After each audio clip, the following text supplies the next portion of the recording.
I think in the energy sector, we always talk about three main drivers of change. These are decentralization, digitalization, and decarbonization. Climate neutrality is, of course, a huge concept, and reaching it is extremely challenging. Because even with technologies that we label as climate neutral, if you take a closer look, there's always some kind of emission that can emerge. We're always operating within this triangle, balancing sustainability on one side, but also energy security, and in the end, the affordability of energy.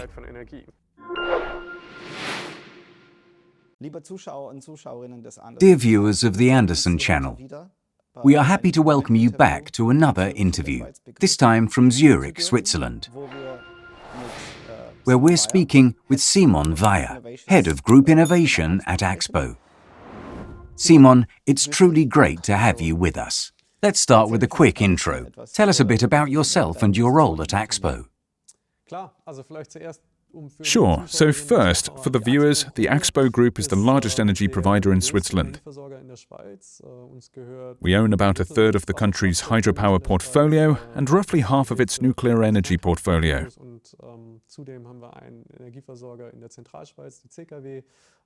We also operate a regional utility in central Switzerland called CKW, have an energy trading business, and are active in renewables across Europe. And with such a broad energy portfolio, I have the privilege of leading the innovation department at the group level, helping to shape Axpo's future direction. Thanks for the introduction. Let's get started. Let's talk about energy. Actually, we haven't touched upon this topic in our previous interviews.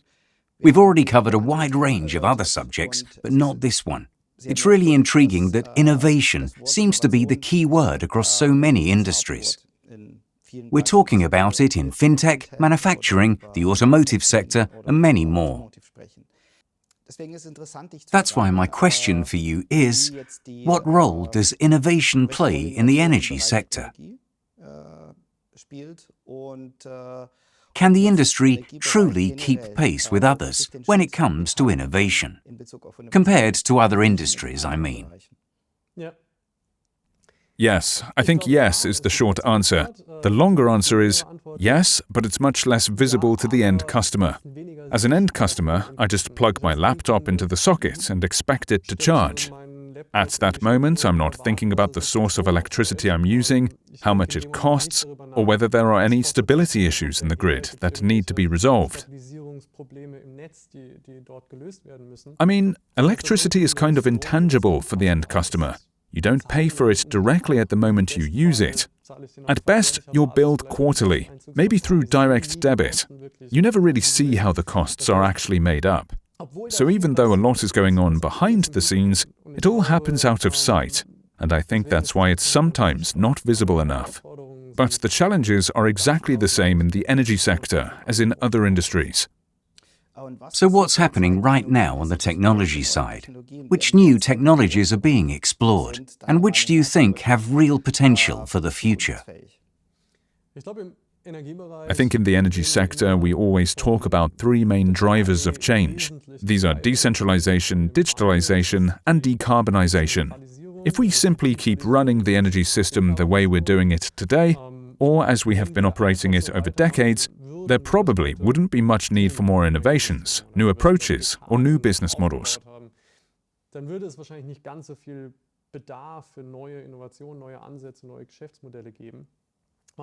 Because fundamentally, large power plants produce electricity, which is then distributed. In the end, we have already built a grid that is very resilient and functions quite well.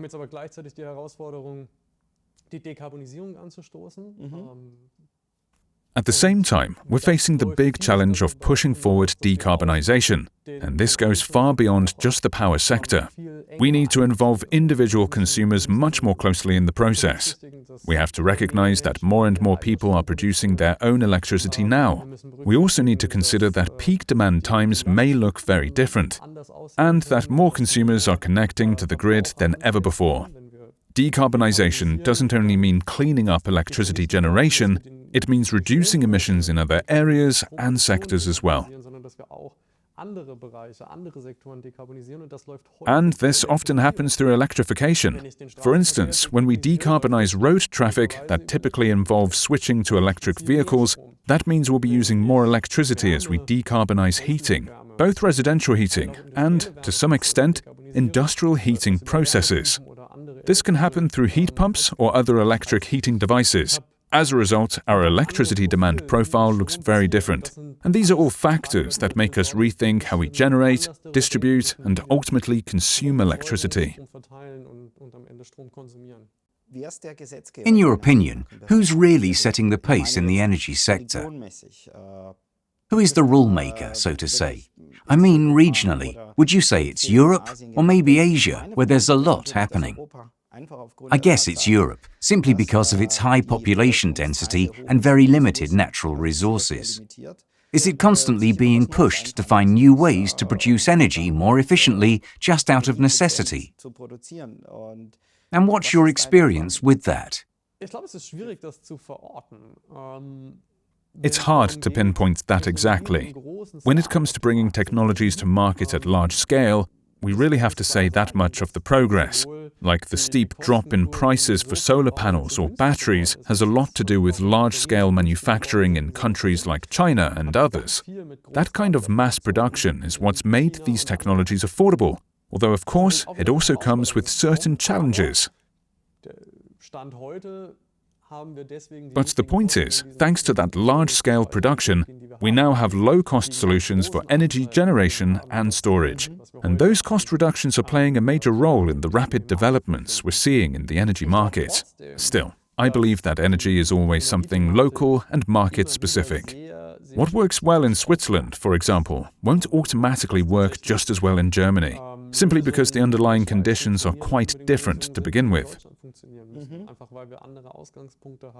Just look at France, Germany and Switzerland. France has built its system largely around nuclear power, which leads to a completely different set of requirements and solutions. Germany, by contrast, is undergoing a deep and fundamental transition away from nuclear and fossil fuels. And Switzerland is in yet another situation. It's transitioning from one clean system to another, but still has to significantly expand its energy production capabilities to meet demand. So the dynamics are completely different, and I think that, given these circumstances, every market has to find its own path and figure out what works best. That said, the major trends, those will continue to emerge globally, and I believe they're largely driven by the ongoing push toward decarbonization. Currently, numerous solutions are being developed around the world to address that.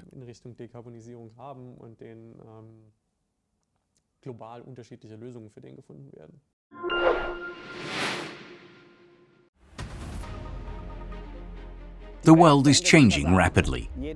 Every day brings new innovations. Can you keep up? Not always easy. But staying ahead? Absolutely essential.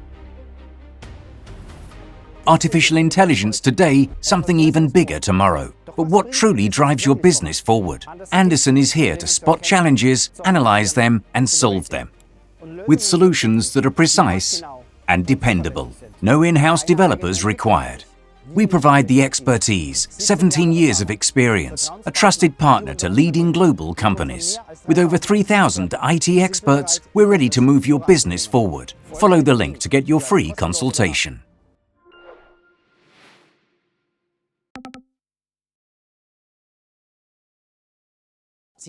Simon, since you've already mentioned decentralization, this basically means the state is stepping back from its energy monopoly. And we're seeing more involvement from citizens and consumers.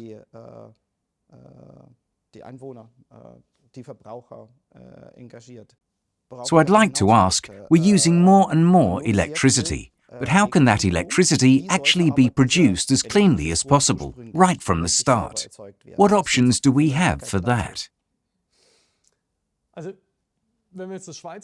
If we look at the Swiss energy system and take the perspective of decarbonization, then the electricity mix in Switzerland is already very, very low in carbon emissions.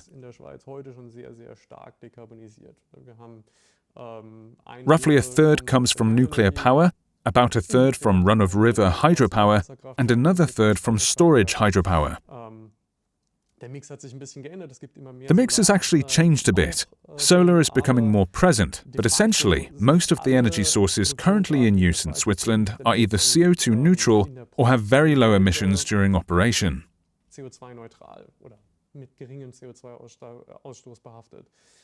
The challenge now is that we will need more electricity in the future. Most typical scenarios project that by 2050, Switzerland could see its electricity consumption rise by around 50%.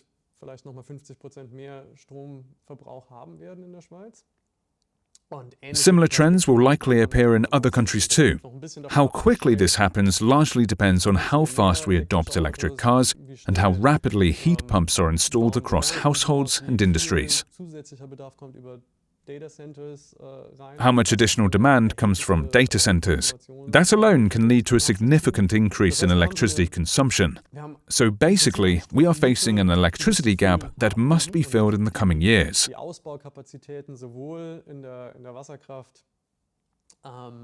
However, the potential to expand both hydropower and nuclear energy in Switzerland is limited. Nuclear power is scheduled to be phased out by 2045 under current plans.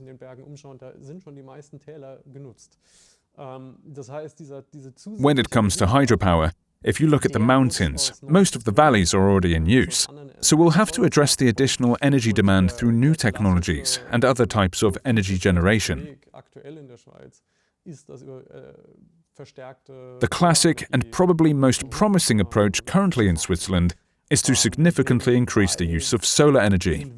At the same time, we are convinced that solar power works very well with wind energy, and that wind should also contribute its fair share. We are also in close dialogue with local communities wherever these wind projects are planned to ensure that we can successfully implement them. And what's your take on hydrogen?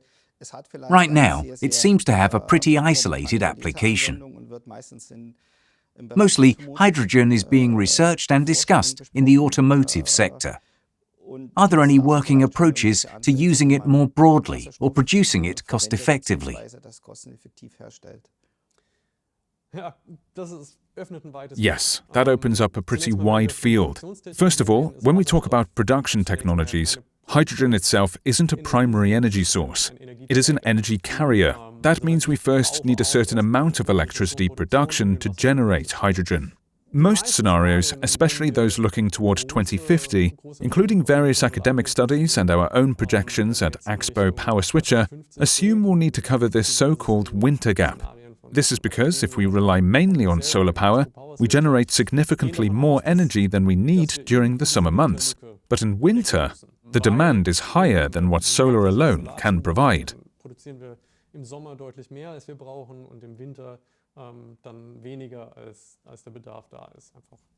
Just plain solar radiation.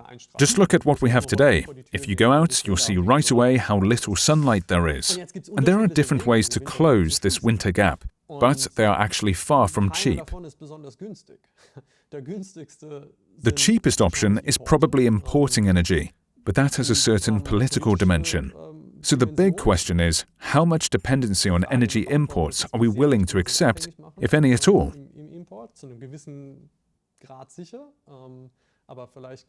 But maybe there's a certain level of import dependency that countries don't want to exceed. Then basically, there are options for generation technologies that can produce energy well enough even in winter. For example, wind power is one of them. Also, we could occasionally use gas-fired power plants. And if you want to operate those in a climate-neutral way, that's exactly where hydrogen comes into play.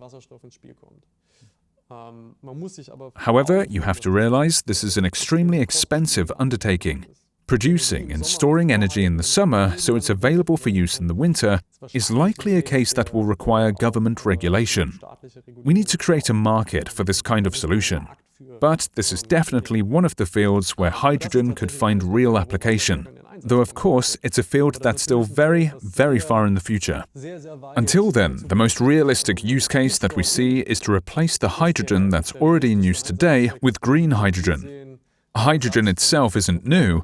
Industries already need it, but the key is producing it cleanly, rather than through steam methane reforming. Producing hydrogen cleanly is probably the most practical application for now. Of course, there are many other potential uses being explored at the moment as well. But it's less certain how well those will be adopted.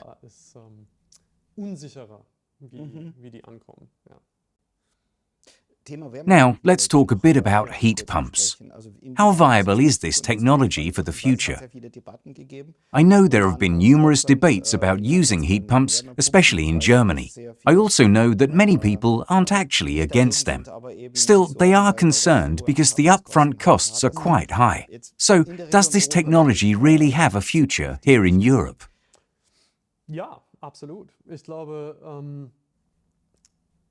Yes, absolutely. I think this is one of those topics that have become very politicized in recent years.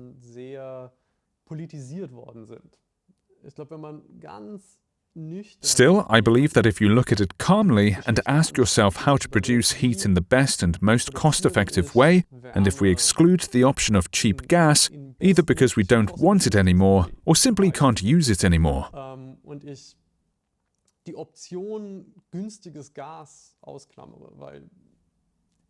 or it's no longer available due to decarbonization or certain political reasons, then we need to find another solution. And it's quite clear that heat pumps are cost-effective.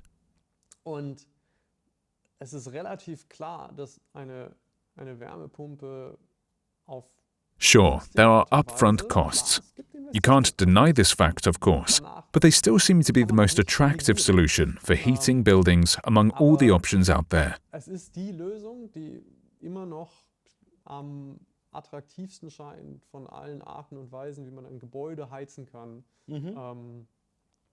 This applies not only to private households. Yes, sure. Industrial buildings, of course. And expanding too. So I believe this is one of the areas where we'll see a lot of innovation in the coming years. And we have to answer an important question. How do we decarbonize industrial heat processes? And we're not just talking about room temperature, we're talking about 100, 200, 300, 400, even 600 degrees Celsius. Real high heat processes. The market currently offers numerous technologies for this. Beyond a certain temperature threshold, we are no longer talking about heat pumps. In some cases, these are essentially electric heaters. However, when these are combined with energy storage technologies, they can become very attractive solutions, even for flexibility markets. Especially because low-temperature heat or heat above 100 degrees are options where you can use highly fluctuating electricity to generate that heat. But we can obtain the heat we need at a steady, constant level. This means it's definitely a way to support the electricity grid, especially the fluctuating power market, and I believe we're far from seeing the end of developments in this area. Well, it's quite interesting, because the term climate neutral probably still seems like something unattainable for many people. Nonetheless, it's the goal everyone should be striving for. In that context, I'd like to ask, and you've already mentioned this, many people just use electricity by plugging a device into a socket without really knowing what happens behind the scenes or what complex processes are running in the background. How important is it really to educate the public so that they become aware of how electricity is actually produced? Because I believe that without raising this awareness, it's simply not possible to meet the climate goals we have. Climate neutrality is, of course, a huge concept. Exactly. And reaching it is extremely challenging, because even with technologies that we label as climate neutral, if you take a closer look, there's always some kind of emission that can emerge. In life cycle analyses, which cover the entire life of solar or wind power plants, there are always some emissions somewhere, even if someone arrives in an electric car. To repair or install the solar panels, in every stage of the life cycle, emissions happen anyway. And that's precisely why in all the long-term scenarios that aim for climate neutrality, compensation measures eventually become necessary. because there will always be a certain amount of emissions that simply cannot be fully eliminated, either because it's impossible or would come at prohibitively high costs. And then comes a really interesting aspect: negative emissions technologies. But this is an entirely different area altogether. That's where CO2 scrubbers, direct air capture, and similar methods come into play. To actually achieve genuine climate neutrality, we need to take a closer look at these solutions as well. What's more, I think it's extremely important to involve the public in this understanding and to provide proper education, ideally without coming across as too preachy or condescending. And I think that's not easy at all. It's a delicate balance. There are quite a few people who already react almost allergically to these topics. That's why we should clearly separate facts from polemics. The goal should be to present the situation as objectively and non-ideologically as possible. And that's important, absolutely. Simon, you've just explained that achieving absolute climate neutrality is next to impossible. Well, maybe we shouldn't even strive to hit that 100% mark. Still, I have another question closely related to that. Can a household, for example, become completely energy independent? Or is that just another dream? I think it's possible, but you should keep in mind that a fully self-sufficient home setup is definitely going to be more expensive than having a certain level of backup. Through a centralized system,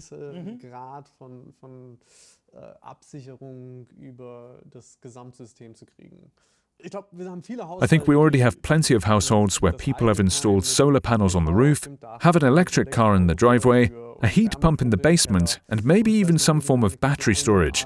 And that setup can make them quite self-sufficient for large parts of the year. But the thing is, we are talking about energy. You can't afford to be just 95% independent, because in those remaining 5% of cases, when your solar panels stop working or your battery runs empty, you still need a safety net. And the most cost-effective way to guarantee that safety is by staying connected to the grid, to a distribution network that's always there as a backup. And we, as energy providers, together with all the other market players, will always make sure that this kind of backup exists. Whether that's importing electricity across borders when needed, or relying on reserve power plants, and providing that insurance centrally is always going to be cheaper than trying to build it into each individual household.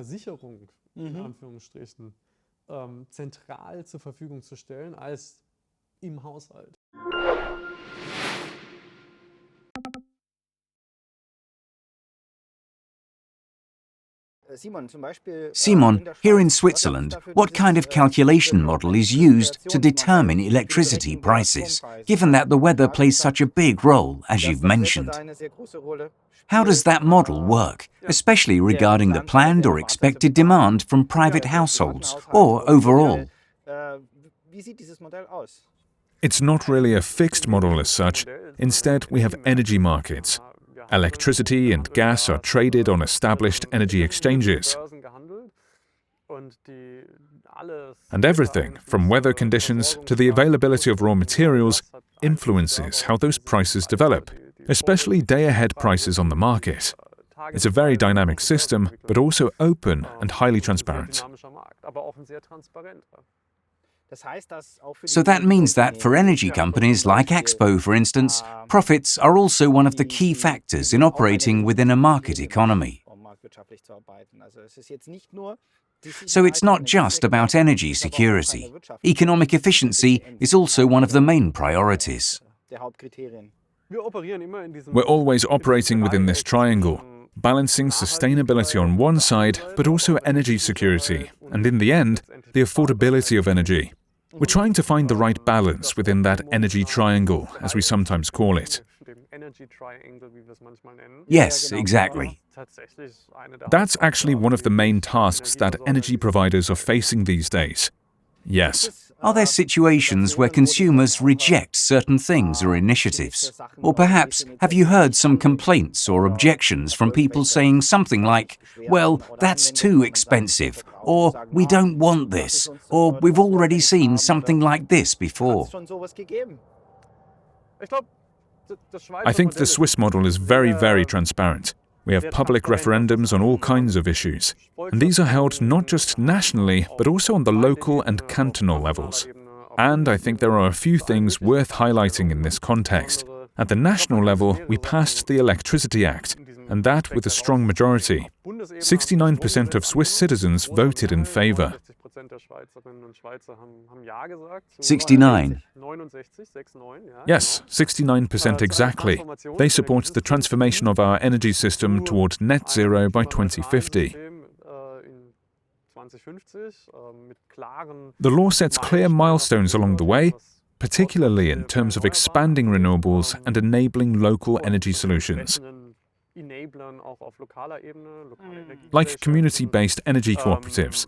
That was passed at the federal level, but of course the real conflicts often arise where energy infrastructure is actually being built, something we see everywhere. When it comes to implementing energy projects at the local level, that's where it really becomes a challenge to get everyone on board, because energy infrastructure is of course visible. If I build a wind turbine, people are going to see it, and not everyone thinks it's attractive. So that's a discussion we'll keep having again and again, and rightfully so. But what's your personal view on wind turbines? I've come across some really crazy articles claiming that wind turbines have bad effects, not only on nature, but also on people's well-being. Of course, there are minimum distance rules when building them. Still, here in Switzerland, you don't actually see very many wind turbines at all. So what do you think about that? Yes, that's true, definitely. There are far fewer wind turbines here, at least so far.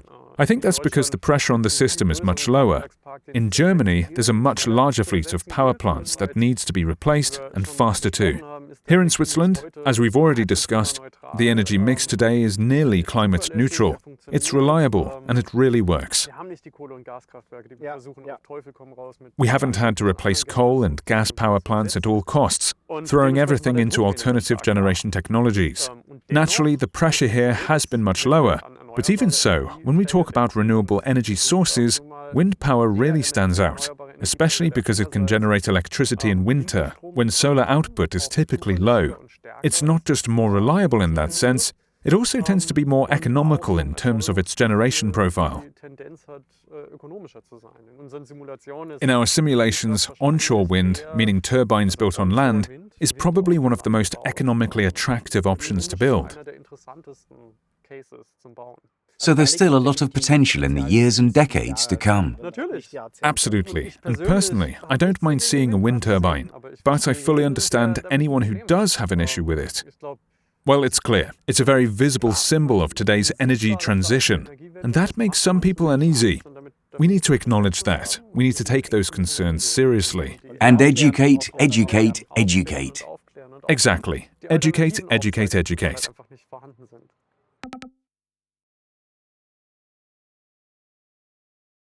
From your experience, what role does AI currently play in the energy sector?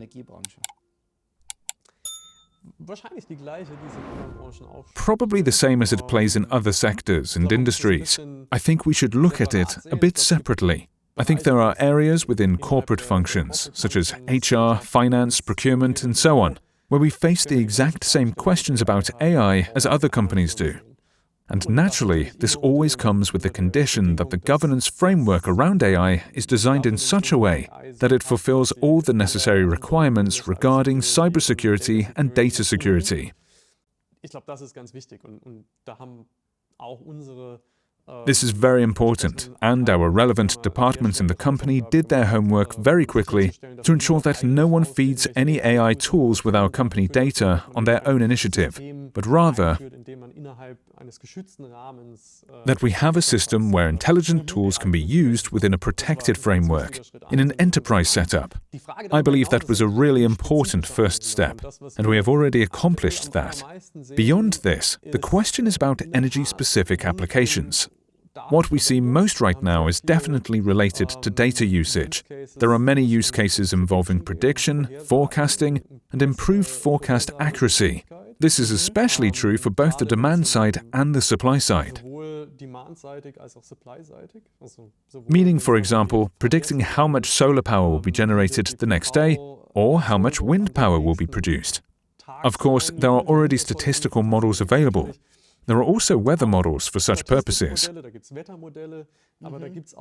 But there is also the possibility of increasing accuracy with AI models.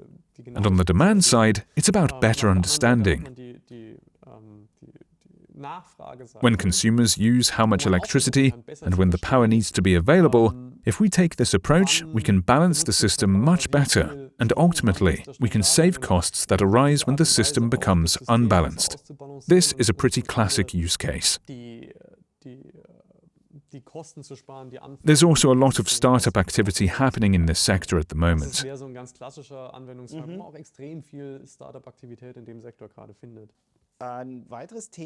Another topic I'd like to touch upon is what opportunities exist for the Internet of Things in Switzerland. Or when it comes to certain apps, how can I, as an end consumer, efficiently monitor my electricity or energy consumption?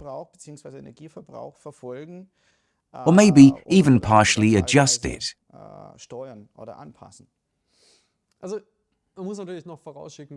So first of all, I need to stress that the electricity market in Switzerland is not liberalized. That means, as a consumer, you don't have the choice of which electricity provider you get your power from. Typically, you are tied to a certain supplier based on your place of residence. Now, if you belong to a supply area where the electricity provider is somewhat advanced in digitalization, and without any exaggeration, that can certainly be said about our subsidiary, CKW. Die Zentralschweizerische Kraftwerk, serving over 400,000 residents in their supply area, they can easily track their electricity consumption via an app called Energy Tracker. You can simply download it if you wish. This is also possible because the smart meter rollout has already been completed in CKW's supply area. Now let's be honest, most of those 400,000 people don't actually download the app.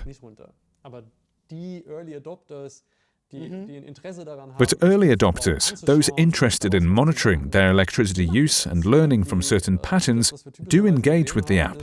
In any case, we have already noticed that users of Energy Tracker reduce their consumption by about 8% within the first few weeks after installing it. And this happens even without strong financial incentives. It's mainly the early adopters who use the app actively and focus on optimizing their consumption. Electricity costs usually aren't high enough to be the main motivation. Most people don't base their decisions on saving 10 francs here or there. However, I truly believe that when consumers gain clear transparency and insight into their actual energy use, they can become more mindful and adjust their habits in the end. And do you personally believe that the future of the automotive industry is all about electric cars? Or do you think we'll see both combustion engines and electric vehicles on our roads? Or maybe there's something new on the horizon, like hydrogen, which we've already discussed. Opinions on this topic vary quite a bit. I think there are definitely some ideological debates pushing strongly in one direction or the other. But if you try to look at the situation as objectively and neutrally as possible, which is difficult given all the conflicting information out there, you'll see that the electric car is by far the most energy-efficient solution.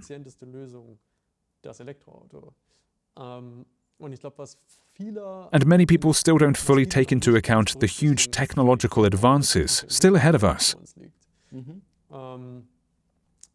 If you compare an electric car today with one from just 5 years ago, you'll see major improvements in range and charging speed. And there is absolutely no reason to think that development will slow down.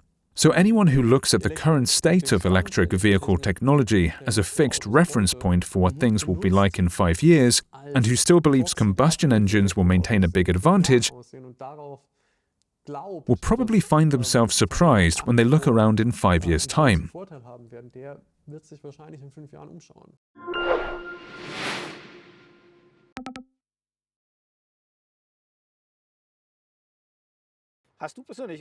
Do you personally have any tricks for saving energy?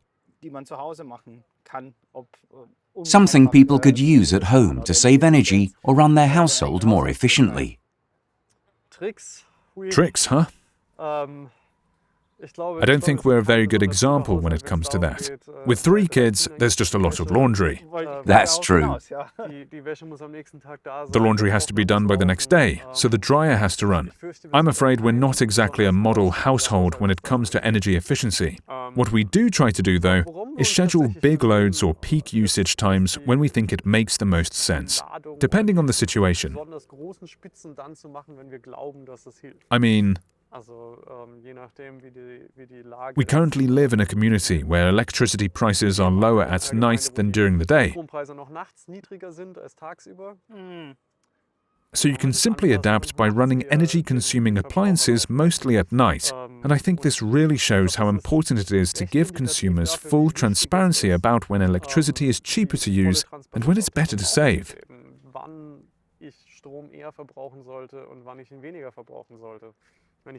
If I have a dynamic tariff, I can adapt my consumption accordingly. But if I don't have a dynamic tariff, then it's just a hobby, and we still have some work to do. I hope that we'll manage to provide these dynamic incentives directly to consumers, not just handle them at the utility level.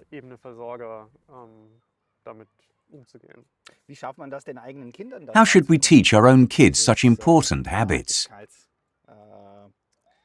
That sense of sustainability, or how else would you describe it? I think kids are really receptive to such things. I think we should never underestimate children.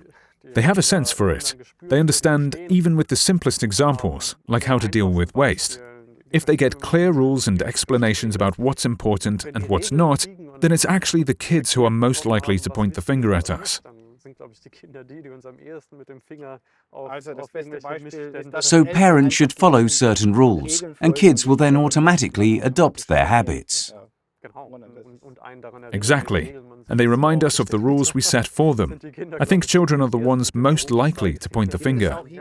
By the way, are there special programs here in Switzerland in schools? I don't mean formal training, actually, but is sustainability something kids learn about in their lessons? I believe it's definitely part of the school curriculum. To be covered very objectively as a topic. By the way, a few weeks ago, I also had the pleasure of being invited to my daughter's class to share some perspectives from our side about energy. I think children find this topic really fascinating. They even got to visit a power plant, which was just really exciting. Yes, energy is a great subject indeed.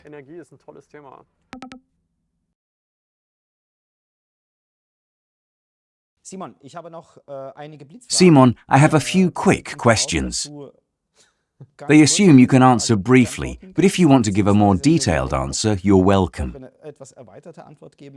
Let's start with the first one. In your opinion, does innovation work better decentralized or centralized? I think that's what we've learned over the past years. Innovation needs to be close to business areas, driven by the business itself. Then we can support and promote it centrally, for example, in my role, but the setup has to be decentralized. For your personal use, would you rather choose an electric car or a combustion engine one? Definitely an electric car. Well, I still drive a combustion engine right now, but the next one will plug into the socket. And what about your home? Solar energy or more of a traditional setup? That really depends.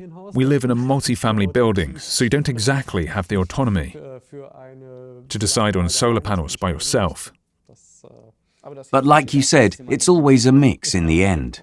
Exactly. Solar energy could actually be quite useful. Definitely. But in a condo setup like ours, it also has to make business sense, and the other co-owners have a say in the decision too. When it comes to energy management and conducting the right kind of analysis, do you rely on digital twins or AI, or a combination of both? I think the answer is both. Simon, when you brainstorm at your company, is it mostly in the office with your team, or do you prefer a more relaxed setting elsewhere? I think most of the time we lock ourselves in a workshop room and work together in a good team atmosphere. But I'm sure many of us know this feeling. Some really great ideas often come later, for example, during an evening walk out in the fresh air. That moment when you think, that was the idea we should have included, and then you bring it in afterward. Yes, some people say that the best ideas come at the coffee machine, when we just chat. Regarding energy development and energy sources, do you think there are still traditional energy sources that could be optimized? Or do you think it's more important to invest fully in entirely new areas instead? I think the answer is both. If you ignore current energy sources because you're betting everything on fusion energy that is still 20 years away, you're risking it all on one card, and maybe the wrong one. I think we need to do everything we can to optimize the current system we have. And if in a few decades a better option becomes available, then we can switch to that. And in this context, which is more effective, microgrids or a centralized power grid? I think, as we have touched upon, the centralized power grid will always be there and must remain in place. It's the most cost-effective way to guarantee backup and availability. Having some microgrids is also good. They can serve certain purposes, but above all, the central grid is the most important thing. My last question from this list. What do you think is the most important quality for a leader in the energy sector? If that's even something you can pinpoint. Yes, many would probably say adaptability to change and so on, but everyone has already said that. I think we face a really essential challenge right now: retaining talent, developing talent, and attracting new people into this sector. It's an incredibly exciting time to work in the energy industry. To achieve that, we need managers who can truly lead their teams and show real empathy. So I choose empathy as the most important quality, being a good people leader, so to say.